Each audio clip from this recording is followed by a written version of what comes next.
आप सभी का मैं स्वागत करता हूं एक और नई वीडियो में।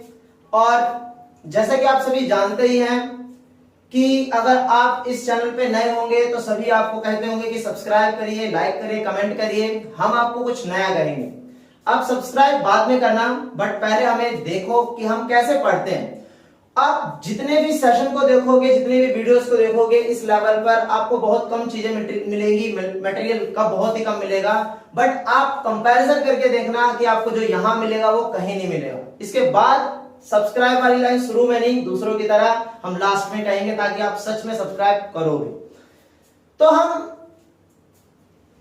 क्लास 11 के सेकंड चैप्टर को पढ़ रहे थे और सेकंड चैप्टर के अंदर हमने पहले उसका इंट्रो देखा, फिर उसके आर्टिकल 12 और आर्टिकल 13 को देखा, बहुत डीप देखा। आप जाके देखना, हमारे डिस्क्रिप्शन में उसका लिंक है। अब हम अधिकारों की बात करते हैं जो जनता के पास है। वे अधिकार जो जनता यूज करती है, वे अधिकार जो हम सब प्रयोग करते हैं। और वो अधिकार सबसे पहले कौन सा है? समता का अधिकार। समता का अधिकार अनुच्छेद 14 से लेके अनुच्छेद 18 तक है। कहां तक? अनुच्छेद 14 से लेके अनुच्छेद 18 तक।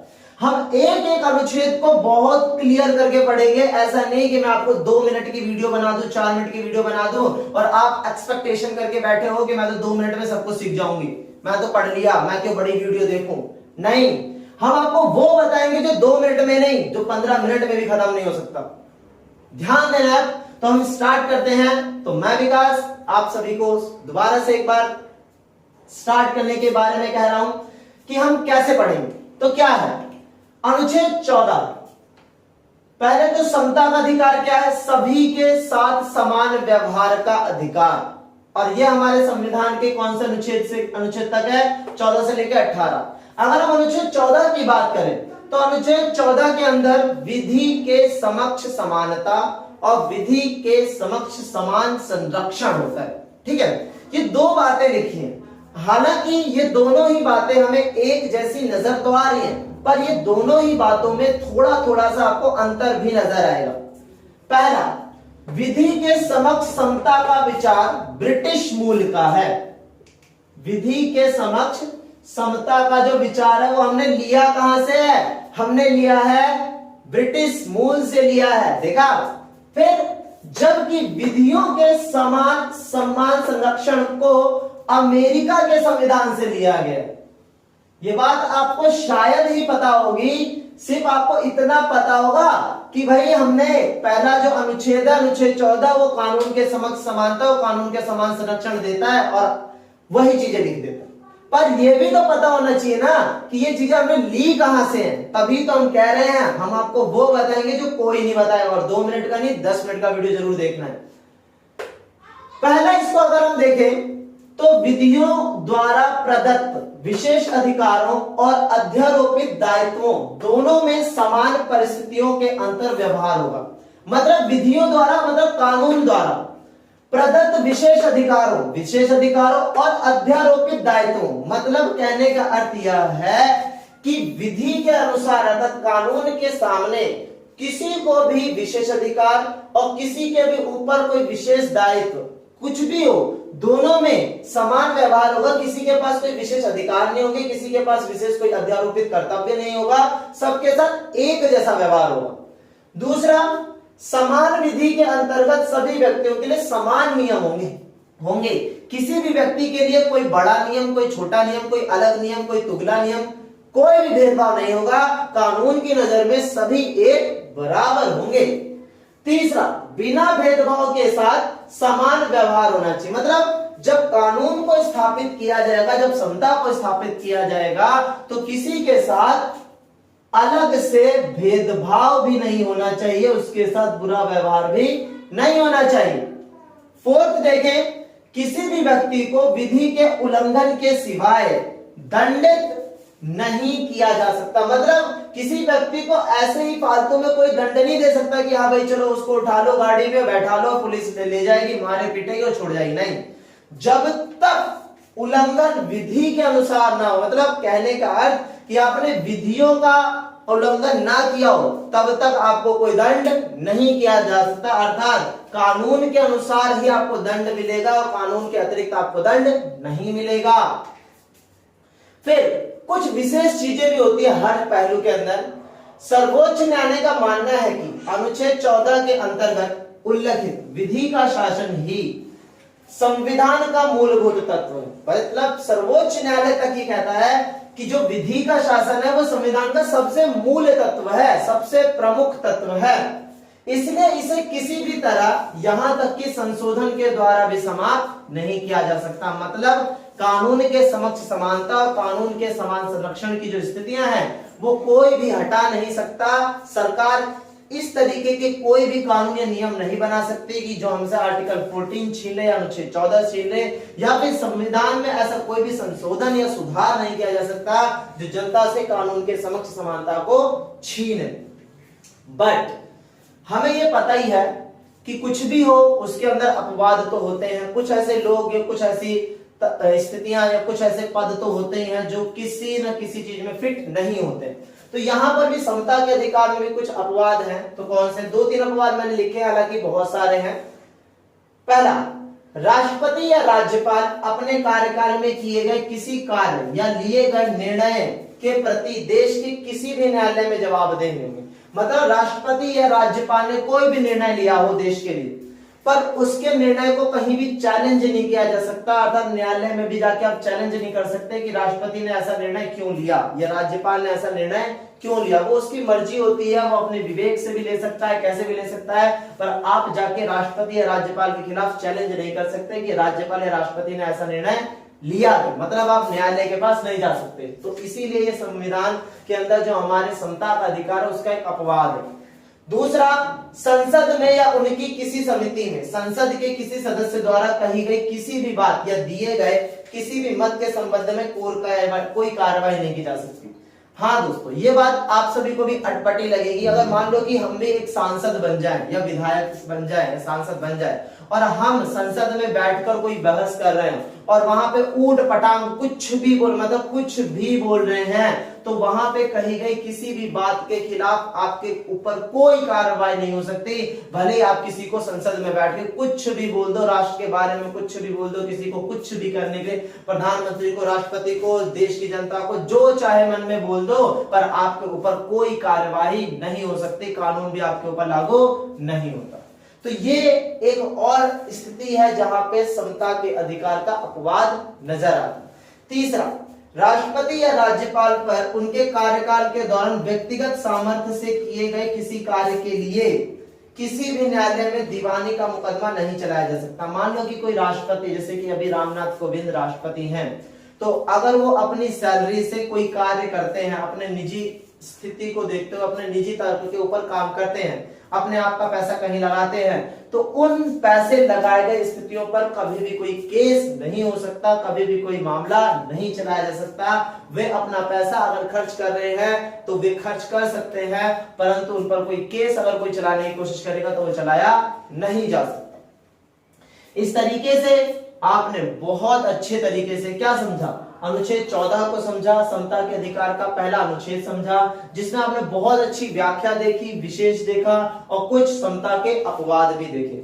अब हम अगले जो समता के अधिकार है अनुच्छेद 15 उसकी तरफ बढ़ते हैं और देखते हैं कि अनुच्छेद 15 क्या है। अभी तक हमने अनुच्छेद 14 का अध्ययन किया, अब हम पढ़ेंगे अनुच्छेद 15 को। अनुच्छेद 15 क्या कहता है? अनुच्छेद 15 में यह व्यवस्था दी गई है कि राज्य किसी नागरिक के प्रति केवल धर्म, मूल वंश, जाति, लिंग या जन्म स्थान को लेकर विभेद नहीं करेगा।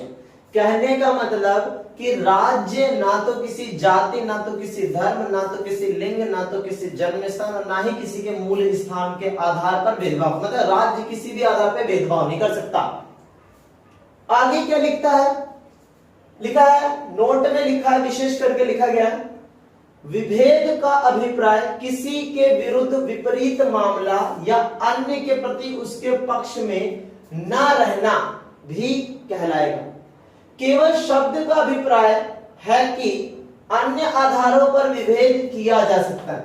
मतलब यहां पे लिखा है ना कि भाई जो अनुच्छेद 15 यह व्यवस्था करता है कि राज्य किसी नागरिक के प्रति केवल, ये शब्द दिख रहे हो, ये जो शब्द है केवल, तो यहाँ पे केवल का अर्थ क्या है? केवल शब्द का अभिप्राय है कि अन्य आधारों पर मतभेद किया जा सकता है। कहने का मतलब सिर्फ धर्म, मूलवंश, जाति, लिंग या जन्म स्थान को छोड़कर राज्य किसी भी अतिरिक्त तरीके से क्या कर सकती है? मतभेद कर सकती है, असमान व्यवहार कर सकती है। बट संविधान में सिर्फ इतनी सी बातें वर्णित है कि आप धर्म, मूलवंश, जाति, लिंग या जन्म स्थान के आधार पर भेदभाव नहीं कर सकते। और यहाँ केवल का अर्थ यह है कि विभेद का अभिप्राय किसी के विरुद्ध विपरीत मामला या अन्य के प्रति उसके पक्ष में ना रहना होगा। और साथ ही साथ यहाँ केवल शब्द का अभिप्राय है अन्य धाराओं पर मतभेद किया जा सकता है, मतलब इन पांचों को छोड़कर अन्य तत्वों पर भेदभाव किया जा सकता है। देखो अनुच्छेद 15 की दूसरी व्यवस्था में कहा गया है कि कोई नागरिक केवल धर्म, मूलवंश, जाति, लिंग या जन्म स्थान या इनमें से किसी के आधार पर कहां भेदभाव नहीं किया जाएगा आपके साथ। दुकानों, सार्वजनिक भोजनालयों, देखो इधर, दुकानों, सार्वजनिक भोजनालयों, होटलों, सार्वजनिक मनोरंजन स्थलों में प्रवेश आपको कोई भी नहीं रोक सकता। आप किसी होटल में गए, आप किसी पार्किंग में गए, आप किसी पार्क में गए, आप किसी स्कूल में गए, आप मंदिर गए, तो आपको कोई नहीं रोकेगा। जो सार्वजनिक स्थान होगा वहां पर आपको कोई रोक नहीं पाएगा। किन आधारों पर? इन 5 आधारों पर, धर्म, जाति, लिंग, मूलवंश, जन्म स्थान के आधार पर। खा क्या बोलता है? पूर्णता या भाग्यता राज्य निधि से पोषित या साधारण जनता के प्रयोग के लिए समर्पित कुओं, तालाबों, स्नान घाटों को के दायित्वों या शर्तों के अधीन नहीं होंगे। मतलब मान लो कि कोई कुआं, कोई स्नान घर, कोई ऐसी तालाब जो सरकार के माध्यम से बनाए गए हो या फिर किसी ऐसी संस्था के द्वारा बनाए गए हो जिसमें आधा सपोर्ट सरकार का हो, तो ऐसे आधार पर बने किसी भी तत्वों पर कोई भेदभाव नहीं किया जा सकता। जैसे कि गांव में अगर नलकूप लगा हुआ है तो वहां पे कोई भी जाके जल पी सकता है, क्योंकि वो सरकार के द्वारा लगाए गए हैं, राज्य निधि या केंद्र निधि से पोषित है बोलो। तो इसका अर्थ यही है कि राज्य के द्वारा लगाए गए पैसे से अगर कोई भी तत्व बनाए जाते हैं तो समाज उसमें भेदभाव नहीं कर सकता, राज्य उसमें भेदभाव नहीं कर सकता। इसके बाद आगे देखें तो ख में प्रावधान राज्य एवं व्यक्ति दोनों के विरुद्ध का प्रतिषेध करता है। मतलब ना तो राज्य भेदभाव करेगा और ना ही नागरिक भेदभाव करेगा। देखो यहाँ पे क्या लिखा है, विशेष करके देखो कि यहाँ पे राज्य और व्यक्ति दोनों बात लिखी है कि राज्य भी विभेद नहीं करेगा और व्यक्ति भी विभेद नहीं करेगा, जबकि का प्रावधान में केवल राज्य के विरुद्ध प्रतिषेध का वर्णन है। मतलब ये जो का प्रावधान है, दुकानों, सार्वजनिक भोजनालय, ये जो प्रावधान है इसमें सिर्फ ये बताया गया है कि राज्य इन चीजों को लेकर कोई भी विभेद नहीं रखेगा। बट जो खा प्रावधान है वो ये कहता है कि ना तो राज्य विभेद करेगा और ना ही व्यक्ति विभेद करेगा। नोट करके लिखा है अनुच्छेद 15 के कुछ अपवाद भी है। हाँ, इस बात को समझना बहुत जरूरी है कि हमारे अनुच्छेद 15 के अंदर ये तो लिख दिया गया कि सभी को समानता का अधिकार है, परंतु कई स्थितियां ऐसी भी हैं जहां पर ये देखने को पाया गया है कि यहाँ पर भी कुछ न कुछ अपवाद है जहां पर सभी के साथ समान व्यवहार नहीं होता। तो अपवाद कहाँ कहाँ है? देखो का, ख, गा, मैंने 3 अपवाद आपके सामने रखे हैं। आमतौर पर अपवाद की श्रृंखला और भी बड़ी है। राज्यों को इस बात की अनुमति होती है कि वह बच्चों व महिलाओं के लिए विशेष व्यवस्था करे। उदाहरण के लिए स्थानीय निकायों में महिलाओं के लिए आरक्षण की व्यवस्था एवं बच्चों के लिए निःशुल्क शिक्षा की व्यवस्था शामिल है। कहने का मतलब राज्य चाहे तो महिलाओं के लिए, छोटे छोटे बच्चों के लिए, अनाथ बच्चों के लिए, गरीब बच्चों के लिए सरकार अगर कोई विशेष योजना ला रही है तो वो गलत नहीं होगी, सरकार की वह योजना सही मानी जाएगी। क्योंकि संविधान ये कहता है कि धर्म, जाति, मूलवंश, जन्म स्थान के आधार पर भेदभाव न होकर सरकारें भेदभाव कर सकती हैं। बस यहाँ पे ध्यान देने वाली बात ये होगी, जब किसी के लिए निःशुल्क लाया जाएगा, महिलाओं के लिए कोई चीज लाया जाएगा तो इन 5 आधारों पर भेदभाव ना दिखाई दे, तब तो ये अपवाद सही माना जाएगा। ठीक। इसके बाद ख, राज्य को इसकी अनुमति होती है कि वह सामाजिक और शैक्षणिक रूप से पिछड़े वर्गों व अनुसूचित जातियों एवं जनजातियों के विकास के लिए कोई विशेष उपबंध करे। मतलब हर राज्य को यह अधिकार होता है कि वो अपने जनजाति और अनुसूचित जाति और जनजाति के लिए कोई विशेष उपबंध कर सकता है, विशेष उपबंध करके उनके विकास के लिए कुछ न कुछ कार्यक्रम कर सकता है, और ये गलत भी नहीं होता। राज्यों को यह अधिकार है कि वह सामाजिक और शैक्षणिक रूप से पिछड़े वर्गों या अनुसूचित जाति या अनुसूचित जनजाति के लोगों के उत्थान के लिए शैक्षणिक संस्थाओं में प्रवेश के लिए छूट संबंधी कोई नियम बना सकता है। हाँ, आपने सभी ने एक चीज सुनी होगी, ईडब्ल्यूएस कोटा।